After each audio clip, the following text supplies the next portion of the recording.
Hello students, कैसे हैं आप सब। स्वागत है आपका मेरे YouTube channel NCERT maths class पे। पिछले वीडियो में अपने एनसीईआरटी क्लास 12th मैथ्स में चैप्टर नंबर 9 कंप्लीट कर लिया जी। ठीक है जी। उसके सारे वीडियोस, चैप्टर नंबर 9 के सारे वीडियोस आपको ऊपर प्लेलिस्ट में मिल जाएंगे। इवन आपको सारे चैप्टर जो सीरीज वाइज हैं, सीरियल वाइज हैं, आपको ऊपर प्लेलिस्ट के अंदर मिल जाएंगे। 11th के अलग हैं, 10th के अलग हैं और 12th के क्या है अलग, आपको वहाँ मिल जाएंगे। ठीक है जी। आज के इस वीडियो में अपने एनसीईआरटी क्लास 12th मैथ्स में चैप्टर नंबर 10th स्टार्ट करने वाले हैं, जिसका नाम क्या है, वेक्टर अलजेब्रा, है ना, सदिश बीजगणित, है ना। क्या पढ़ने वाले हैं अपन, वेक्टर का किन्हीं भी दो या तीन वेक्टर का एडिशन, सब्ट्रैक्शन, मल्टीप्लिकेशन अपन सीखने वाले हैं। अलजेब्रा सीखने वाले वेक्टर्स पे ना। वेक्टर के बारे में अपन परिचित है। 11th की फिजिक्स में अपने थोड़ा बहुत सीखा है कि कोई भी क्वांटिटी है दो तरह की होती हैं। कोई भी क्वांटिटी जो है दो तरह की होती हैं, एक तो स्केलर और एक वेक्टर। स्केलर एदिश और वेक्टर मतलब सदिश, है ना। जिसमें स्केलर क्वांटिटी कौन सी होती है, जिसमें सिर्फ आपको परिमाण की आवश्यकता होती है ना, परिमाण की आवश्यकता होती है, मैग्नीट्यूड की आवश्यकता होती है। वो क्या होती हैं, एदिश होती हैं। वेक्टर क्वांटिटी के अंदर परिमाण प्लस दिशा दोनों की आवश्यकता हो, वो क्या होती हैं, वेक्टर क्वांटिटी होती हैं। मैग्नीट्यूड प्लस डायरेक्शन दोनों की आवश्यकता हो, उसे क्या कहते हैं, वेक्टर क्वांटिटी। जैसे एदिश क्वांटिटी कौन सी है, जैसे वजन है ना, वजन है, मास मतलब ना, वेट, वजन, है ना।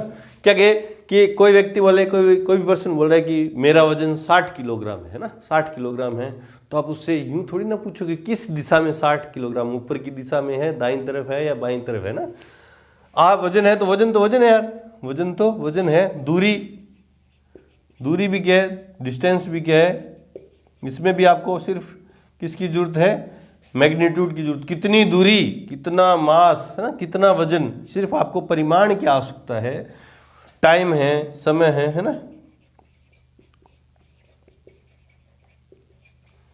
ये भी क्या है, एक स्केलर क्वांटिटी है। वेक्टर क्या है, फोर्स है ना, फोर्स है मतलब बल जो है, वो क्या सदिश क्वांटिटी है। कोई भी ब्लॉक पड़ा है, मान लो कोई भी ब्लॉक पड़ा है, तो आपने बोले इस पर मैंने बल लगाया, फोर्स लगाया, तो पहला क्वेश्चन ये होगा कि किस दिशा में फोर्स लगाया भाई, इधर से इस तरफ लगाया या इस तरफ से इस तरफ लगाया या ऊपर से नीचे लगाया। अगर आप इस दिशा में डायरेक्शन में फोर्स लगा रहे हो तो ब्लॉक खिसक के इधर चला जाएगा। अगर इस दिशा में लगा रहे हो आप तो कहीं इधर आ जाएगा। और ऊपर से लगा रहे हो, अगर ये सॉलिड है तो वैसा वैसा रहेगा, अगर स्पंजी है तो थोड़ा पिचक जाएगा ना। फोर्स क्या है, फोर्स में आपको मैग्नीट्यूड, कितना बल मतलब मैग्नीट्यूड चाहिए, और किस डायरेक्शन में लगाया मतलब डायरेक्शन चाहिए। मतलब मैग्नीट्यूड और डायरेक्शन दोनों की जिस क्वांटिटी में आवश्यकता हो, जरूरत पड़े, वो क्या होती है, सदिश क्वांटिटी है। वेलोसिटी है मतलब वेग है ना, ये भी क्या सदिश है। गति है, स्पीड है ना, स्पीड, गति है, ये क्या है, एदिश है। स्पीड ये गैस क्या है, स्केलर क्वांटिटी है ना। अपन इतना गहराई में नहीं जाने वाले, अपन वेक्टर अलजेब्रा पढ़ने वाले हैं। मतलब इन किन्हीं भी दो वेक्टर का सब्ट्रैक्शन, मल्टीप्लिकेशन या एडिशन पढ़ने वाले हैं, है ना। यूं गहराई में तो अपने 11th क्लास में ऐसा फील कर लिया था कि वेक्टर क्वांटिटी कौन सी है, स्केलर क्वांटिटी कौन सी है ना। अब हम जो अपन यहाँ बात करेंगे अपने सिलेबस में 12th क्लास की जो वेक्टर अलजेब्रा में पढ़ेंगे, वेक्टर को अपन क्या पढ़ेंगे, वेक्टर क्या देखेंगे अपन। वेक्टर क्या होता है, एक डायरेक्टेड लाइन होती है, डायरेक्टेड लाइन, उसको अपन क्या बोलेंगे, वेक्टर बोलेंगे। जैसे अभी तक अपन ने लाइन सिर्फ यूं पढ़ी थी, एक लाइन है, लाइन सेगमेंट बोल दो, ए बी है ना, ये एक लाइन सेगमेंट थी अभी तक। लेकिन अब अपन देखेंगे जो लाइन है वो किस तरह से है, ए बी मतलब ए से इसकी इसकी जो दिशा है ए से बी की तरफ है। इस लाइन की दिशा क्या है, ए से बी की तरफ। ये जो डायरेक्टेड लाइन है उसको अपन क्या लिखेंगे, ए बी वेक्टर लिखेंगे ना। ये जो ऊपर एरो का साइन है, ये डायरेक्ट वेक्टर को कैसे लिखेंगे, ए बी वेक्टर। क्या पढ़ेंगे, ए बी वेक्टर, क्योंकि इसकी दिशा ए से बी की तरफ है ना। ये तो ए से बी की तरफ है दिशा, इस इस वाले जो पॉइंट है, शुरुआत वाला जो पॉइंट है, उसको बोलेंगे इनिशियल पॉइंट, इनिशियल पॉइंट, प्रारंभिक बिंदु, है ना। और ये क्या है, टर्मिनल पॉइंट, टर्मिनल पॉइंट। इस वेक्टर को अपन यूं भी लिख सकते हैं, ए बी वेक्टर को अपन यूं भी लिख सकते हैं, ए वेक्टर, सिंगल स्मॉल लेटर से भी अपन यूं लिख सकते हैं, रिप्रेजेंट कर सकते हैं ए वेक्टर, ऊपर तीर का निशान, है ना। मतलब ए बी वेक्टर यूं पूरी लाइन का नाम दे के लिखेंगे तो उसमें जो डायरेक्शन होगी वो किससे होगी, इनिशियल पॉइंट से टर्मिनल पॉइंट की तरफ डायरेक्शन होगी। जैसे यूं कोई लाइन हो दूसरी, मान लो इसको यहाँ से हटा रहा हूँ थोड़ा सा, आप इतना नोट कर लें ना, ये तो आपको नोट कर लें, है ना। अब मान लो कोई वेक्टर है, यूं है ना, ये बी पॉइंट है और ये ए पॉइंट है। मतलब इस वेक्टर का इनिशियल पॉइंट तो है बी है और टर्मिनल पॉइंट कौन सा है, ए है। तो इसको अपन यूँ लिखेंगे बी ए वेक्टर, है ना। मतलब जो डायरेक्शन है, जिस लाइन की जो डायरेक्शन है वो क्या होगी, बी से ए की तरफ है। आप इसको यूँ मत लिख देना, है ना, यूँ लिख दो कहीं। स्टैंडर्ड नोटेशन ये नहीं है कि तीर का निशान किया, सर ये भी तो सही है कि बी से ए की तरफ डायरेक्शन है ना, तो इसको यूँ लिख देंगे बी ए वेक्टर ना, ये गलत है। स्टैंडर्ड नोटेशन में क्या लिखेंगे, इनिशियल पॉइंट पहले लिखेंगे और टर्मिनल पॉइंट बाद में लिखेंगे और ऊपर एरो का साइन लगा देंगे, तो बी ए वेक्टर यूँ लिखेंगे ना। और अगर अलग से एक लेटर में लिखना चाहो तो इसको ए वेक्टर दे दो नाम या बी वेक्टर दे दो नाम, जो भी नाम देना चाहो वही, है ना। तो डायरेक्शन तो होगी, आपको पता है वेक्टर क्वांटिटी के अंदर दो चीजें आपको चाहिए, डायरेक्शन चाहिए और परिमाण चाहिए, मैग्नीट्यूड चाहिए। डायरेक्शन तो होगी, देखो इस वेक्टर की डायरेक्शन तो होगी ना, इसका मैग्नीट्यूड क्या होगा, क्योंकि वेक्टर क्वांटिटी है, ये वेक्टर क्वांटिटी है, इसकी डायरेक्शन तो होगी कि हाँ क्या है कि बी से ए की तरफ डायरेक्शन है। मैग्नीट्यूड क्या होगा, तो मैग्नीट्यूड क्या होगा, लाइन में अपन जो वेक्टर अलजेब्रा पढ़ेंगे उसमें मैग्नीट्यूड क्या होगा, magnitude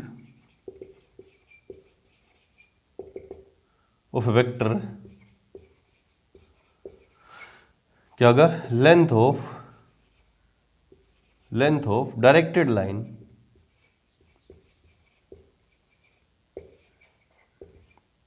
is called magnitude of vector।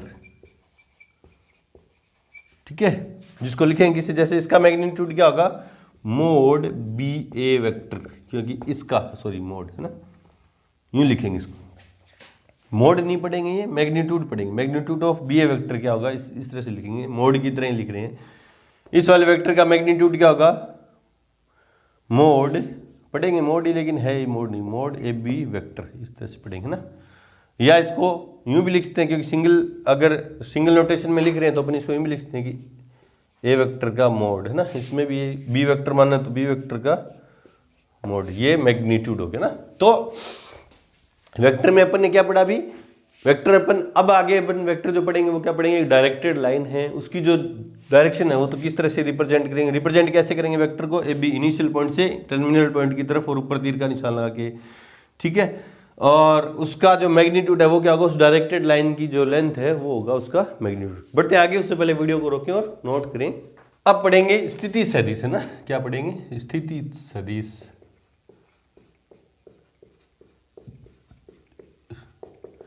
Position vector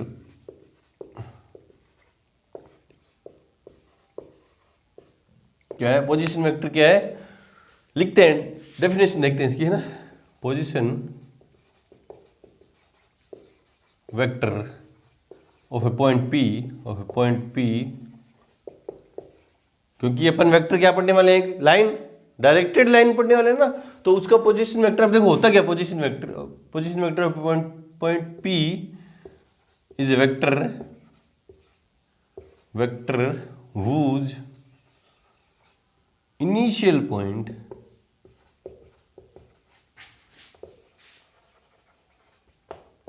is origin 0,0,0, क्योंकि 3D में पढ़ेंगे ना अपन, स्पेस में। अब वेक्टर कहाँ, लाइन कहीं भी हो सकती है, यूं भी हो सकती है, जो लाइन है देखो, ये लाइन यूं भी हो सकती है, ये डायरेक्टेड लाइन ऊपर भी हो सकती है, 2D में तो हो ही सकती है, पीछे भी हो सकती है, आगे भी हो सकती है ना। तो अपन किस में पढ़ेंगे, 3D में पढ़ेंगे, स्पेस में, है ना। स्पेस में कोई पॉइंट है, उसका पोजीशन वेक्टर कैसे होगा, a position vector of point P is a vector whose initial point तो क्या होगा, ओरिजिन, और कौन सा, 3D में ना, 0,0, एंड टर्मिनल पॉइंट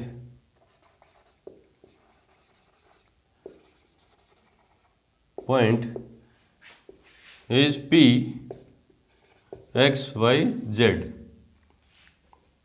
देखो कैसे, मान लो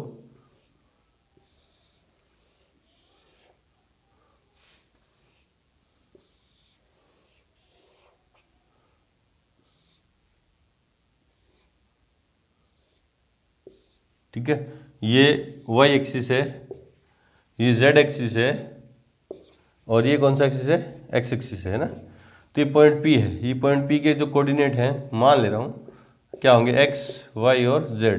तो इसका जो ये ओरिजिन है, ये क्या है ओरिजिन, तो इस P का जो पोजीशन वेक्टर होगा वो क्या होगा, OP वेक्टर। क्या होगा, OP वेक्टर है ना। OP वेक्टर,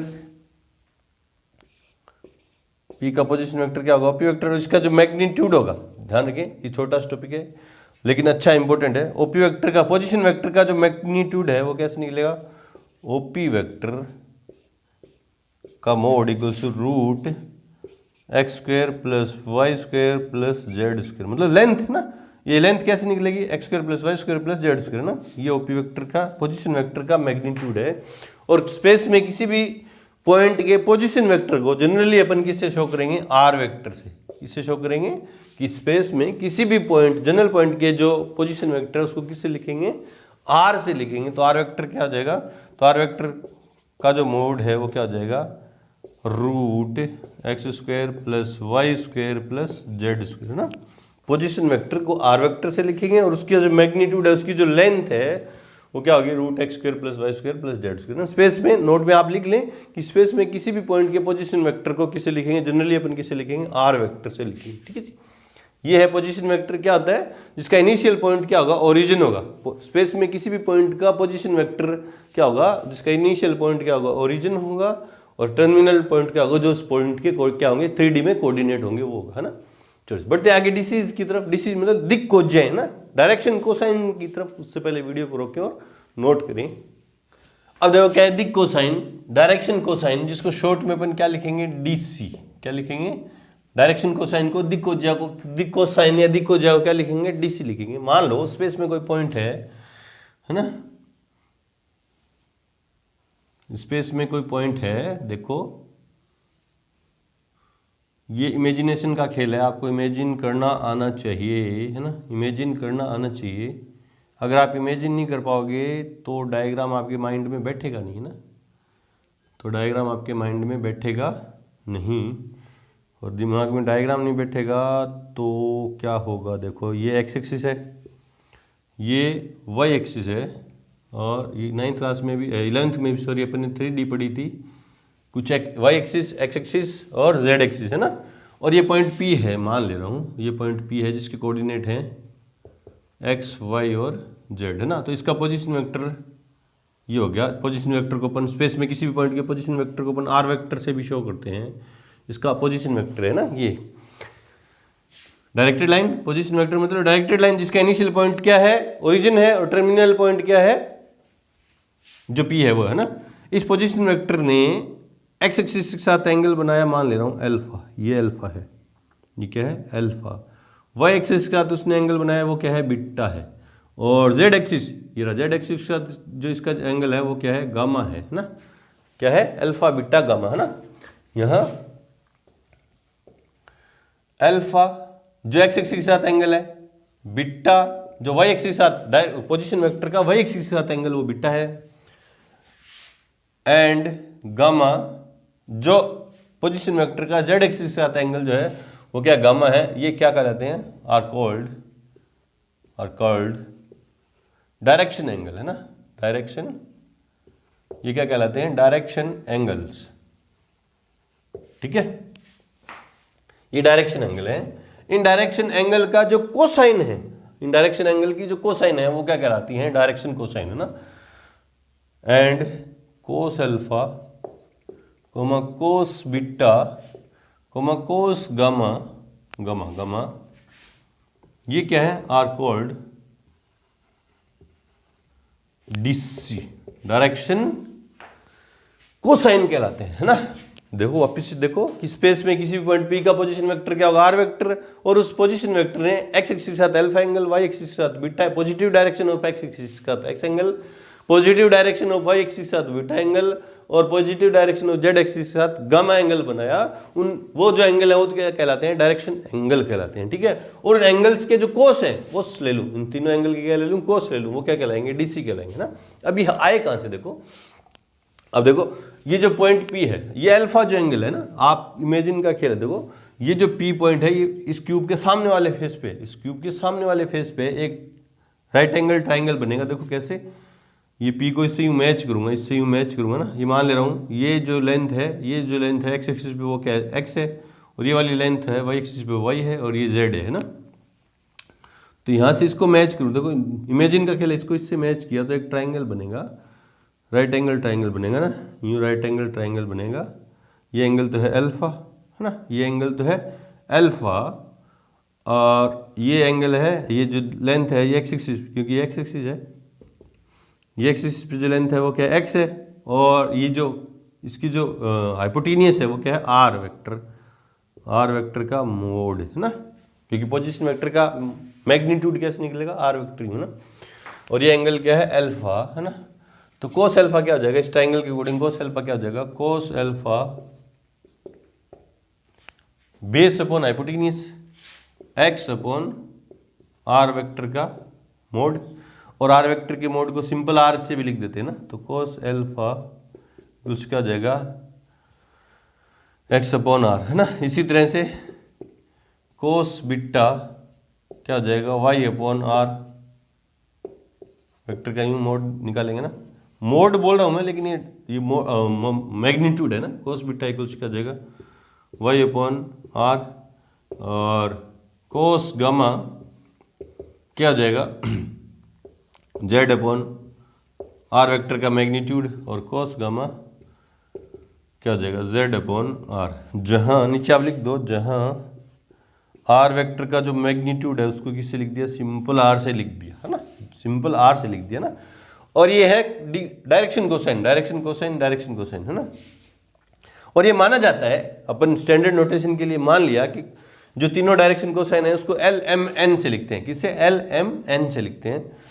सिंस मान लिया गया कि एल क्या होता है, कोस अल्फा, एम क्या होता है, कोस बीटा, और एन क्या आता है, कोस गामा आता है। देयरफॉर एल क्या हो गया, क्योंकि कोस अल्फा किसके इक्वल है, एक्स अपॉन आर के, और कोस अल्फा क्या जाएगा, एल क्या जाएगा, x equals to cos upon x upon r है ना, क्योंकि कोस अल्फा किसके इक्वल है, एल के, और कोस अल्फा किसके इक्वल है, इसके, तो ये दोनों भी आपस में बराबर होंगे ना। तो क्या जाएगा, एम इक्वल्स टू क्या जाएगा, वाई अपॉन आर, और एन क्या हो जाएगा, जेड अपॉन आर। ये क्या है, डायरेक्शन कोसाइन है, ये क्या है, डिसीज है, ये क्या है, डिसीज, डिसीज की वैल्यू है ना। Here l comma m comma n are DCs, क्या है, डायरेक्शन कोसाइंस है ना, ये सारे क्या है, डायरेक्शन कोसाइंस है। अब इनमें एक रिलेशन है ना, वो देखते हैं, उससे पहले वीडियो को रोकें और नोट करें। अब है दिक् अनुपात है ना, दिक् अनुपात, डायरेक्शन रेशियोज है ना, ठीक है, जिनको शॉर्ट में अपन क्या लिखेंगे, डी आर से। 3D में और भी अच्छे से पढ़ेंगे इनके बारे में, अभी थोड़ी थोड़ी ऊपर की बात देख लेते हैं ना। दिक् अनुपात क्या है, अभी अपन ने डीसी पढ़े, डीसी पढ़े ना, डीसी क्या आते हैं, एल क्या आता है, x upon are, M equals to Y upon R, और N equals to Z upon R. ये तो थे डीसी, ये क्या है, डीसी। और जिन ये एल क्या होता है, कोस अल्फा भी होता है, एम कोस बीटा भी होता है, और एन क्या होता है, कोस गामा भी, ये अपन ने देखा भी है ना। तो direction ratio are numbers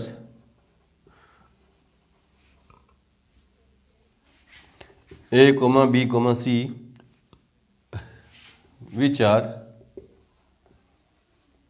proportional समानुपाती है टू DC। डायरेक्शन दिक् अनुपात जो है क्या है, संख्याएं हैं जो दिक् कोसाइन की क्या है, समानुपाती है। मतलब A upon l equals to B upon m equals क्या है C upon n equals to मान ले रहा हूँ कोई क्या है ये आर है, क्या है आर है, क्या है आर है। देखो कैसे, यहाँ से देखो, यहाँ से देखो, यहाँ से देखो, एक्स इक्वल्स टू क्या हो जाएगा, एक्स इक्वल्स टू क्या हो जाएगा l r, y equals to क्या हो जाएगा एम आर, और z इक्वल्स क्या हो जाएगा एन आर, है ना। मतलब दी कोसाइन के कोई भी समान संख्या से मल्टीप्लाई कर दूं तो क्या जाएगी डी आर जाएंगे। ये तो क्या है, ये तो क्या है डीसी थी ना, ये डीसी थे एल एम एन, उनको किसी भी एक समान संख्या से मल्टीप्लाई कर दूं वो क्या हो जाएंगे ए बी सी। ये क्या है डी आर है, ये क्या है डी आर है।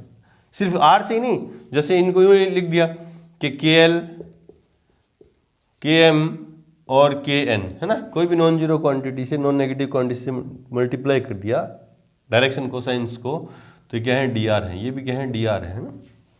अब देख लो यहाँ ए की वैल्यू रखूँ मैं, ए की वैल्यू रखूँ l r upon l, B की वैल्यू क्या है यहाँ से देखो, बी की वैल्यू क्या है m r upon are m, और n r upon n, C की जगह की तो क्या आएगा आर ही आएगा। देखो एन से एन ये हो गया आर ही आएगा ना। तो ये है डायरेक्शन रेशियो। डायरेक्शन रेशियो क्या है, दी कोसेंट डीसी के जो किसी भी प्रोपोर्शनल नंबर जो है, डायरेक्शन अनुपात क्या होते हैं नंबर है, नॉर्मली क्या है डी आर क्या है नंबर है, जो क्या है प्रोपोर्शनल है, समानुपाती है, किसके किसके किसके समानुपाती है डीसीज के। मतलब डीसीज को किसी भी एक समान क्वांटिटी से समान नंबर से मल्टीप्लाई कर देंगे तो वो क्या बन जाएंगे डी आर बन जाएंगे। अब देखते हैं इनमें रिलेशन, उससे पहले वीडियो को रोकें और नोट करें। अब देखो relation between DCs, relation between DCs, DCs कौन से हैं, डीसीज कौन से हैं, क्या होते हैं एल एम और एन में रिलेशन क्या है। तो रिलेशन क्या है, इनमें क्या रिलेशन होता है, ये l square plus m square plus n square equals to क्या है 1, ये होता है रिलेशन डीसीज में, है ना। डायरेक्शन कोसाइंस में क्या रिलेशन होता है l square plus m square plus n square equals to क्या होता है 1। बोले सर आया कहाँ से, सिंस देखो सिंस एल क्या होता है एक्स अपॉन आर, एम क्या होता है वाई अपॉन आर, और एन क्या होता है जेड अपॉन आर, जहाँ आर क्या होता है मैग्नीट्यूड ऑफ पोजीशन वेक्टर, जिसको कैसे निकालते हैं root x square plus y square plus z square, है ना। ठीक है, अब इनको स्क्वायर करके ऐड कर दें, इनको क्या करते हैं स्क्वायर करके ऐड कर दें। आया कहाँ से, देखो रिलेशन का प्रूफ बता रहा हूँ, एलएचएस ले लो इसकी, एलएचएस इक्वल्स क्या है l square plus M square plus N square. Proof करके दिखा रहा हूँ, ये रिलेशन क्या है प्रूफ करके दिखा रहा हूँ। एल क्या हो जाएगा x square upon r square plus y square, m क्या है एम की वैल्यू है y square upon r square plus z square upon r square, है ना। तो देखो 1 अपॉन आर स्क्वायर कॉमन आ गया, अंदर क्या बचा x square plus y square plus z square, और आर क्या है, आर मैंने बताया ये होता है ना, तो 1 अपॉन आर वेक्टर के मैग्नीट्यूड का स्क्वायर ब्रैकेट में x square plus y square plus z square, और आर वेक्टर का मैग्नीट्यूड क्या है वो रहा, है ना। तो 1 अपॉन root x square plus y square plus z square का होल स्क्वायर, और अंदर है x square plus y square plus z square, है ना। क्या जाएगा 1 अपॉन ये क्या है x square plus y square plus z square. ये प्रूफ तो वैसे इंपॉर्टेंट नहीं, बस करके दिखा दिया, x square plus y square plus z square, ये पूछेगा नहीं कोई। ये देखो equals to 1 equals to R H S, है ना। ये है देखो रिलेशन, किसमें डिसीज में रिलेशन, है ना। और एक छोटा सा रिलेशन देखो क्या है, रिलेशन दूसरा relation between DCs and D R. अब डीसी क्या होते हैं, डीसी क्या होते हैं एल एम और एन, और डी आर क्या होते हैं नंबर्स हैं ए बी और सी, है ना। पहली बात तो ये बात आपको ध्यान में रखनी है, ये बात नोट में आपको याद रखनी है कि डीसी के लिए तो ये रिलेशन है ना, क्या L square plus M square plus N square equals to 1 for D are.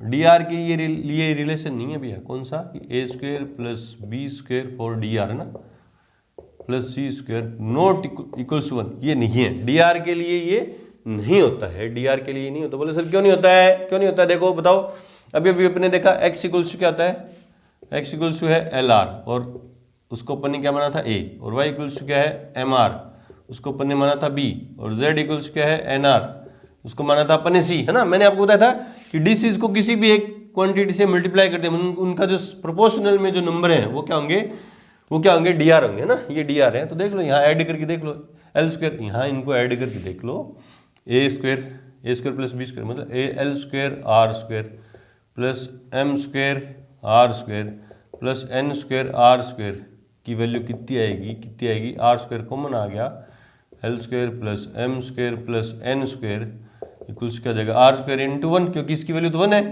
तो नॉट इक्वल्स टू 1 आई ना। देखो ना, ये प्रूफ भी करके दिखा दिया, कि A square plus B square plus C square की वैल्यू जो है 1 के बराबर नहीं होती है। क्यों नहीं होती है, ये रहा, क्योंकि A की वैल्यू ये होते क्या, डायरेक्शन रेशियोज क्या होते हैं, डायरेक्शन कोसाइन को किसी भी एक नॉन जीरो नंबर से मल्टीप्लाई कर दूं तो जो नंबर्स आएंगे, है ना, वो क्या होंगे DR होंगे। तो देखो मैंने देखा कि A square plus B square plus C square क्या होगा, तो A की वैल्यू क्या L स्क्वायर R स्क्वायर, ये सारी वैल्यू पुट कर दी, R स्क्वायर कॉमन लिया, इसकी वैल्यू 1 होगी, तो देखो 1 नहीं आया, है ना। तो रिलेशन बिटवीन किसमें, ये तो था दूसरी बात। आप पहली बात तो ये आपने देखी, दूसरी बात ये आपने देखी, और तीसरी बात अब आप ये देखने वाले हो L इक्वल्स क्या होता है A upon root A square plus B square plus C square, और M equals to B upon root A square plus B square plus C square, और N equals to C upon root A square plus B square plus C square, है ना। जहाँ आप बताओ, जहाँ L, M and N are DC direction cosines and A, B and C are क्या है, DR direction दिक् अनुपात है, और यदि क्या है दिक् को J है ना। इनमें ये रिलेशन, बोले सर ये रिलेशन कहाँ से आया, ये रिलेशन कहाँ से आया, देखो यहाँ से आया। देखो L क्या है X अपॉन R है ना, और X को मैंने क्या मान रखा है A है ना, X को A मान रखा है, Y को क्या मान रखा है B। ये सिर्फ पोजीशन वेक्टर के लिए ना, नोट में याद रखना, फॉर पोजीशन वेक्टर। और पोजीशन वेक्टर आपको पता है किसके रिस्पेक्ट में निकलता है, किसके कोरस्पॉन्डिंग निकलता है, ओरिजिन के। फॉर पोजीशन वेक्टर है ना, जो उनके कोऑर्डिनेट है, पॉइंट के जो कोऑर्डिनेट है उनको ये अपन क्या मान लेंगे, दिक् अनुपात मान लेंगे। सिर्फ पोजीशन वेक्टर के लिए है, ये बात आप ध्यान में रखिए ना, ठीक है। हाँ, तो पोजीशन वेक्टर के लिए X को A मान लिया, Y को B मान लिया और Z को C मान लिया ना। तो देखो X upon R, A upon R, और R क्या होता है, R आपको बता, देखो ये रहा root X square plus Y square, इसको A मान रखा है, इसको B मान रखा है, इसको C मान रखा है। देखो A, X की जगह लिख दूंगा A upon root R A square plus B square plus C square, ये रहा A upon root A square plus B square plus C, इसी तरह ये आ गया, इसी तरह ये आ गया ना। ये सारी चीज़ें आपको नोट में अच्छे से याद रखनी। ये रिलेशन DCs में, DR में ये रिलेशन होता नहीं है, DC और DR में क्या रिलेशन है ये होता है, आपको अच्छे से ध्यान में रखना है। और ये पोजीशन वेक्टर के लिए जो कोऑर्डिनेट है, किसी पॉइंट के कोऑर्डिनेट है, उनको अपन क्या मान लेंगे, DR मान लेंगे। चलो जी, अब पढ़ते हैं टाइप्स ऑफ वेक्टर। उससे पहले वीडियो को रोकें और नोट करें। अब देखो क्या पढ़ेंगे अपन, टाइप्स ऑफ वेक्टर, है ना। टाइप्स ऑफ वेक्टर ये आपकी बुक से देख देख के बता दे रहा हूं ना। शून्य सदिश है ना, zero vector, null vector. First है शून्य सदिश,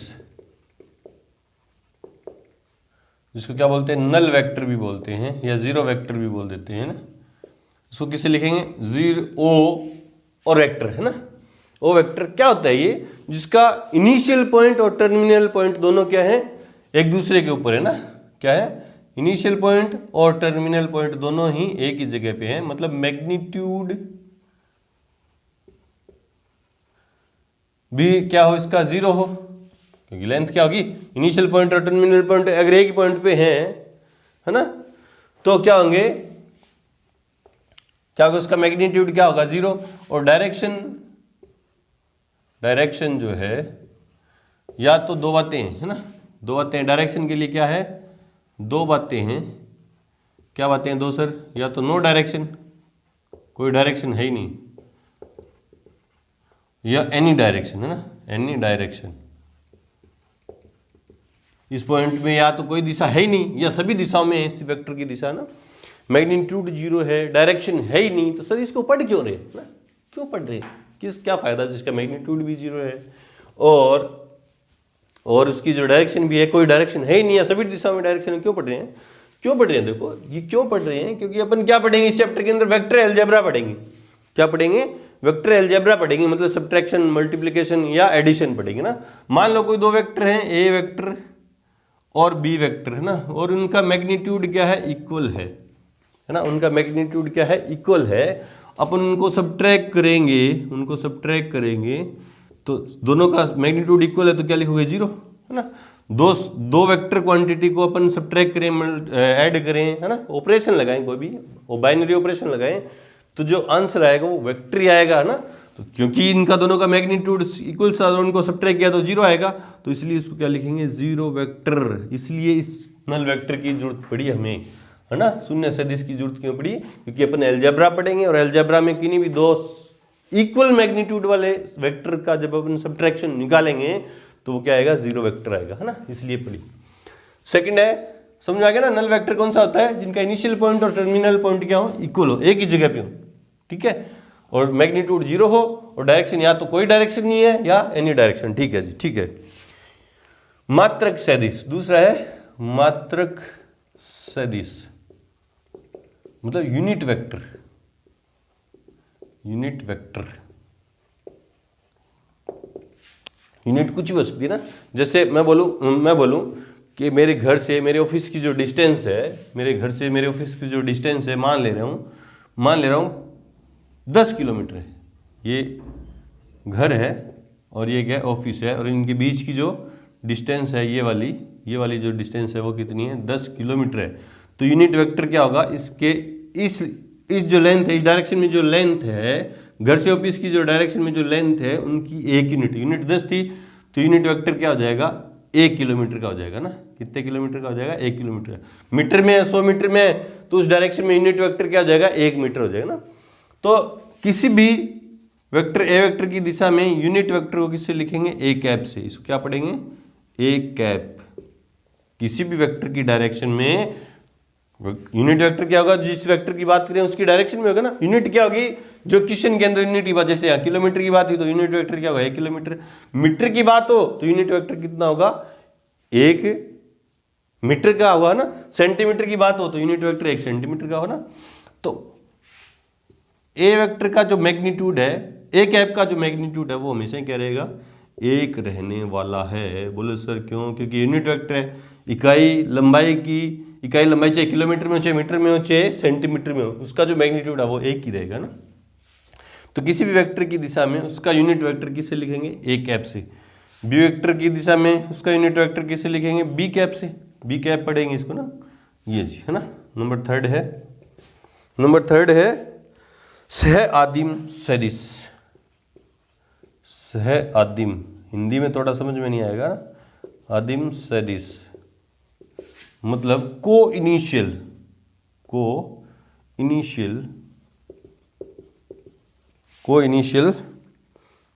वेक्टर। को इनिशियल से स्पष्ट है, जिनका इनिशियल पॉइंट क्या हो, ऐसे वेक्टर जिनका इनिशियल पॉइंट एक ही हो, वो क्या होंगे, को इनिशियल।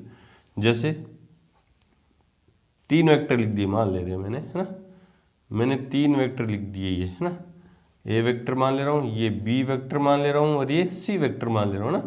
देखो बी वेक्टर और सी वेक्टर का इनिशियल पॉइंट इक्वल है, देखो एक ही जगह स्टार्ट हो रही है ना। तो को इनिशियल कौन से हैं, को इनिशियल वेक्टर कौन से ए वेक्टर एंड बी वेक्टर, क्योंकि इन दोनों का इनिशियल पॉइंट इक्वल है। और किसी का इनिशियल पॉइंट इक्वल है क्या, नहीं है, ये कोई इनिशियल वेक्टर है, ठीक है। चलो जी, समझ में आ गया होगा, उम्मीद करता हूँ ना। कोलिनियर वेक्टर है ना, कोलिनियर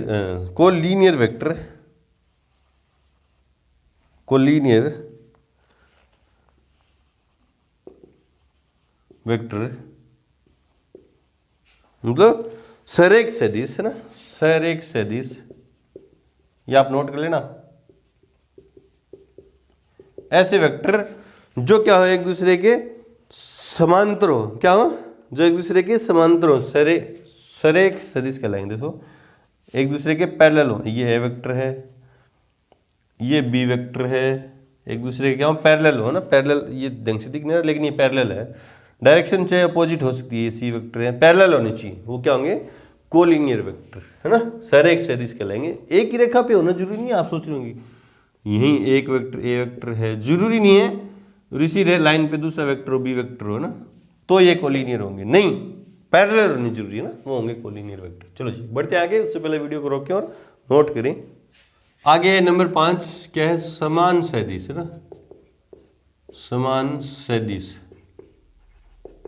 मतलब इक्वल वेक्टर्स ना। क्या होंगे इक्वल वेक्टर में, क्या होंगे, मैग्नीट्यूड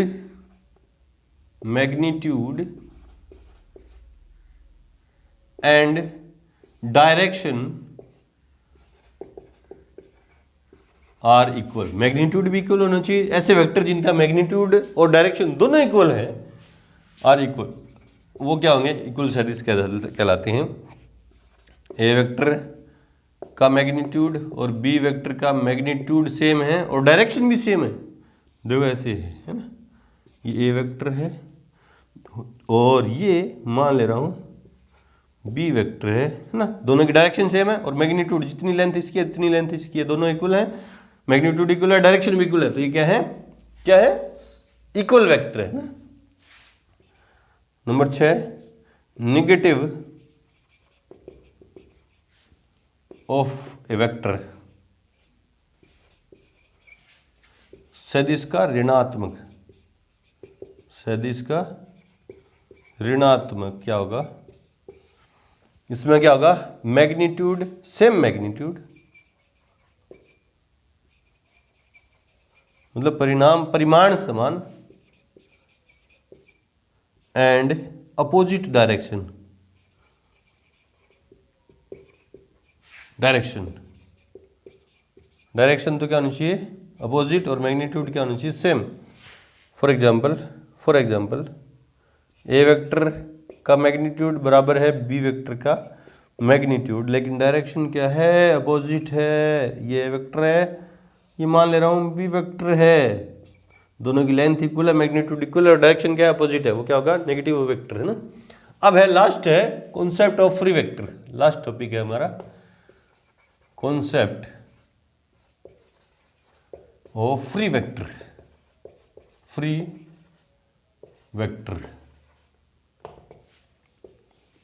है ना। मान लो स्पेस में कोई वेक्टर है, ये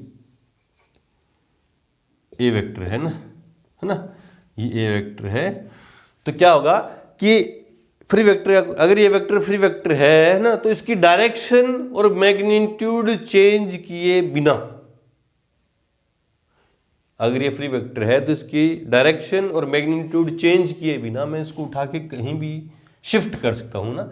इसको उठा के मैं मान लो यहां शिफ्ट कर दूं तो कोई फर्क नहीं पड़ेगा, क्योंकि डायरेक्शन भी चेंज नहीं होनी चाहिए और मैग्नीट्यूड भी, लेंथ भी वही है, डायरेक्शन भी वही है। यहां रख दो कहीं, है ना, ये वेक्टर है ना, ये क्या है, फ्री वेक्टर है, उठा के कहीं भी। बोले सर अगर दो वेक्टर हैं, दोनों क्या हैं, फ्री वेक्टर हैं, ए वेक्टर और ये बी वेक्टर है, तो दोनों की डायरेक्शन चेंज किए बिना, इसकी डायरेक्शन ये रही थी और सेम मैग्नीट्यूड, ये उठा के यहाँ रख दिया, ये तो बी वेक्टर है, और ए को उठा के यहाँ रख देंगे। ये बहुत काम में आने वाली चीज़ है आपके, है ना।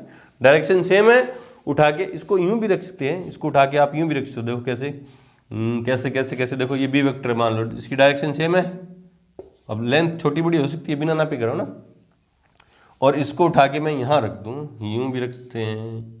ये अपन ऐड सब्ट्रैक्ट करेंगे ना, तो अपने काम में आएगा ना, एक फ्री वेक्टर का कॉन्सेप्ट। चलो जी, अब करते हैं इस इंट्रो के एग्जाम्पल। उससे पहले वीडियो को रोकें और नोट करें। 10.1 से पहले के एग्जाम्पल ज़्यादा कुछ खास नहीं है, आसान है। देखो क्या कह रहा है एग्जाम्पल नंबर फर्स्ट, देखो क्या कह रहा है, दक्षिण से 30 डिग्री पश्चिम में, है ना, आंसर में दक्षिण से 30 डिग्री पश्चिम में 40 किलोमीटर विस्थापन का आलेख्य निरूपण कीजिए ना। अब एक डायग्राम बनाना है। आपको पता है ऊपर इंडिया के मैप में देखें तो ऊपर नॉर्थ है, दक्षिण है, उत्तर है। ऊपर क्या है? उत्तर है। इधर क्या है? दक्षिण है। नीचे दक्षिण है, साउथ है ना। और राइट हैंड की तरफ क्या आएगा? ईस्ट, पूर्व। और इधर लेफ्ट हैंड की तरफ आएगा पश्चिम, वेस्ट, है ना। अपन मैप देखते हैं तो यूं देखते हैं, ऊपर की तरफ क्या देखते हैं? उत्तर। नीचे की तरफ क्या है? दक्षिण, हाँ, साउथ। और राइट हैंड मैप को देखें तो राइट हैंड की तरफ क्या होगा? ईस्ट, पूर्व। और लेफ्ट हैंड की तरफ पश्चिम, है ना। अब देखो उसने क्या देखा? दक्षिण से 30 डिग्री पश्चिम में, दक्षिण से 30 डिग्री पश्चिम में, 30 डिग्री पश्चिम में, इस तरफ ये 40 किलोमीटर विस्थापन का लेके, है ना। 40 किलोमीटर है तो 1 2 3 और 4 ये। और पैमाना लिख दो, पैमाना एक खाना बराबर 10 किलोमीटर लिख देना। तो ये 10 20 30 40 ये एंगल कितने का? 30 डिग्री का। दक्षिण से 30 डिग्री पश्चिम में ये वाला हो गया, आलेखीय निरूपण हो। ठीक है, सिंपल है। दूसरा एग्जाम्पल है क्या? निम्न मापों को सदिश व अदिश के रूप में श्रेणीबद्ध कीजिए ना। 5 सेकंड, सेकंड मतलब समय, समय क्या है? अदिश, क्या है? अदिश है, स्केलर क्वांटिटी है। ठीक है। 1000 सेमी क्यूब, सेमी क्यूब मतलब आयतन, वॉल्यूम, है ना। वॉल्यूम में थोड़ी यूं थोड़ी ना पूछोगे कि आयतन किस दिशा में है, नहीं, वॉल्यूम है, वॉल्यूम। क्या ये स्केलर है? स्केलर मतलब अदिश है। सॉरी, 10 न्यूटन, है ना, फोर्स, बल। बल के लिए आप जरूर पूछते हो किस दिशा में, तो ये क्या है? सदिश है। 30 किलोमीटर पर आवर, ये क्या है? गति है। ये क्या है? गति है। ये क्या है? क्या होगा? अदिश राशि है। 10 ग्राम पर सेमी क्यूब, ये क्या है? घनत्व है, डेंसिटी है, घनत्व है। ये भी क्या है? अदिश राशि है। और 20 मीटर पर सेकंड उत्तर की ओर, ये क्या दे दिया? वेग दे दिया। गति नहीं दे के क्या दे दिया? वेग दे दिया। ये क्या है? वेग क्या है? और दिशा दे ही दिशा के साथ, तो ये कैसी राशि है? सदिश राशि है। आकृति में कौन से सदिश सरेख हैं, समान हैं, सयादी में? और आकृति बनाई नहीं तो आकृति बना दे रहे हैं।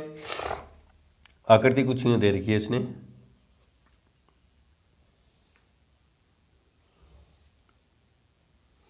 ठीक है। और इधर यूं, ये है बीच में ए वेक्टर, और इधर है सी वेक्टर, और इधर है बी वेक्टर, और ये है डी वेक्टर। ये पॉइंट है, इनिशियल पॉइंट है ना, नीचे और भी है। और ये दे दिया डी वेक्टर, है ना। और उसने बोला है कि पैमाना एक मात्रक का है ना, एक खाना जो है एक मात्रक का है। पैमाना जो एक खाना जो दिया उसने क्या दिया? एक मात्रक, है ना। हाँ, सरेख है ना। सरेख सदिश कौन से होते हैं? सरेख सदिश कौन से होते हैं? जो आपस में पैरेलल हो, किसी लाइन के पैरेलल हो ना। मान लो कोई लाइन है, मैंने आपको बताया था, ये कोई लाइन है, इसके पैरेलल जितने भी वेक्टर हैं, इसके पैरेलल जितने भी वेक्टर हैं वो क्या होंगे? सरेख सदिश होंगे ना। क्योंकि ये ए वेक्टर है, ये भी इसके पैरेलल है इस लाइन के, और बी वेक्टर मान ले रहा हूँ ये भी इसके पैरेलल है, और ये सी और हो गया इसके पैरेलल, तो ये भी सरेख सदिश होंगे ना। तो अब कोई लाइन खींचो, देखो ये लाइन खींची मैंने, तो इस लाइन के पैरेलल कौन है? ए वेक्टर और सी वेक्टर है ना। तो ये दोनों क्या है? सरेख हैं। ए वेक्टर कोमा बी वेक्टर, और ये क्या है? D vector. ये तीनों सरेख है ना। समान सदिश है ना, इक्वल वेक्टर कौन से होंगे? जिनमें डायरेक्शन भी और मैग्नीट्यूड भी इक्वल होना चाहिए। देखो इन दोनों सी ए वेक्टर और सी वेक्टर की डायरेक्शन ऊपर है ना, और मैग्नीट्यूड भी दो है। तो ये कौन से हैं? ए वेक्टर एंड सी वेक्टर। और तो कोई है नहीं, क्योंकि डायरेक्शन नहीं है इसकी। इधर डी की वेक्टर किस तरफ है और बी किस तरफ है। सह आदिम है ना, को इनिशियल वेक्टर। सह आदिम मतलब को इनिशियल कौन से हैं? जिनका इनिशियल पॉइंट क्या हो? एक ही जगह से हो ना। तो ये इनिशियल पॉइंट यहाँ से बी वेक्टर का, सी वेक्टर का और डी वेक्टर का। तो B vector comma C vector and D vector, है ना, इनका इनिशियल पॉइंट एक ही है ना। ठीक है जी। तो यहाँ पे आके हमारी एक्सरसाइज 10.1 का इंट्रो कंप्लीट हुआ। मिलते हैं अपने एक्सरसाइज 10.1 के साथ, तब तक के लिए गुड लक, थैंक यू।